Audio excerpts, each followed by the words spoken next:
শহরের টপ বিজনেসম্যানের ছেলে তাদের সাথে চলাফেরা করছে। বাবা, তুমি ওনার ছেলে?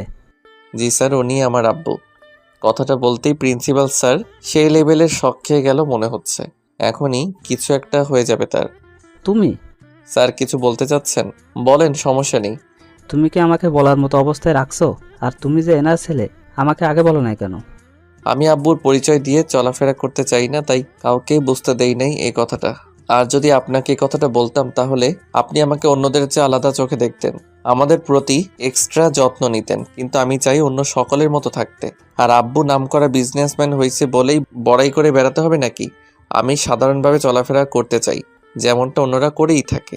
আমি নিজের আব্বুর পরিচয়ে চলতে চাই না, আমি নিজের পরিচয় তৈরি করে চলাফেরা করতে চাই, যাতে কেউ বলতে না পারে আমি আমার আব্বুর পরিচয়ে চলাফেরা করি, তার পাওয়ার ও টাকার বড়াই করে থাকি।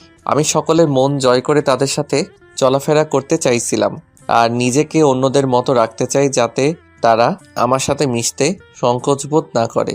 আর আমি শেষমেশ সেটাই করছি। আজই কলেজে সকলে আমার পরিচয় চিনে, যেটা আমি চেয়েছিলাম। আর এটাই আমার সবচাইতে বড় পাওয়া। আর তাছাড়া আমি আমার আব্বুর পাওয়ার ও টাকা দিয়ে অহংকারী করে বেড়াতে চাইনি বলেই এমনটা করলাম।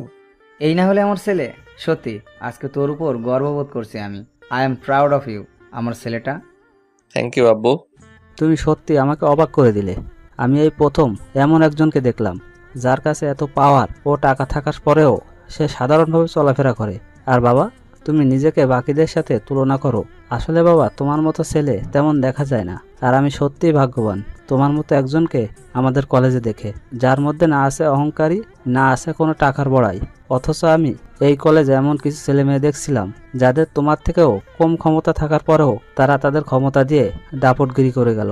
শফিকুর রহমান স্যার, আজ আপনার গর্ববোধ করা দরকার এমন ছেলের বাবা বলে। আমিও গর্বিত এমন ছেলেকে আমাদের কলেজের স্টুডেন্ট হিসেবে পেয়ে। ঠিকই বলছেন।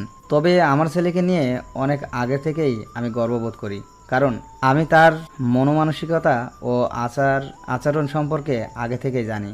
অন্তর, আজ তোর জন্য আমার মনে তোর প্রতি সম্মান আরও বেড়ে গেল। তুই আমার ছেলে বলেই আমি সন্তুষ্ট নই, বরং আমি তোর আব্বু বলেই নিজেকে পরিচিতি দিতেই অনেক সন্তুষ্ট। আচ্ছা হইছে, আমাকে এখানে ডেকে আনছো কেন সেটা বলো। আমার পর্দা তো প্রিন্সিপাল স্যারের কাছে ফাঁস করেই দিলে, এখন বলেই দাও কেন আসতে বলছো। ডাকছি সেটা হলো ওই মেয়েটাকে যে তোর হাত জড়িয়ে ধরেছিল। আব্বু, এই টপিক নিয়ে অন্য কোথাও বলবো, এখানে না। আরও অনেক কাহিনী আছে। ঠিক আছে, তবে তুই আমার সাথে বাড়ি যাচ্ছিস। আচ্ছা ঠিক আছে, গেলাম। তবে আমি তাহলে বন্ধুদের কাছে যাই, যাওয়ার সময় দেখা হবে। ঠিক আছে, যা।